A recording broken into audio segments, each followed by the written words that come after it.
माने तो लास्ट में हम की कहलिया अगर जे तू सबसे हमर बियाह रे करा देबा तो हम मर जेबे तो दुन्नु के बड़ डर भ गेलै तो हमर माय बाप दुन्नु के मान गेलै तो हमर माय कत गांव में बात चलल के अगुआ सब आयल छले हमरा घर रे सब कोई देख लेलकै नाम गाम पूछ लेलकै आ तब हमर बाबू के की कहे है अहाँ के बेटा नहीं पसिलिया तो हमर बाबू पूछलकै किया तो कहे अहाँ के बेटा ये अपन तो हम अपन बेटी जरे कैला बियाह कराओ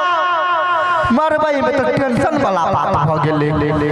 तो हमहु कहलिए बाऊ तू टेंशन ले ले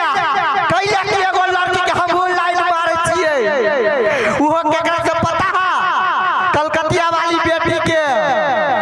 हां हमें टेंशन है अभी तक हम अपना दिल के बात नहीं कहले छियै ओकरा लेकिन कोनो बात नहीं ओई बाजी जतना भेट जाए वो तही हम अपन दिल के बात कह देबै कैला कि हमरा बियाह कर के है आ कोन दिन सुनेबे तो सुना दै छियै अंबर से आई है परियों की रानी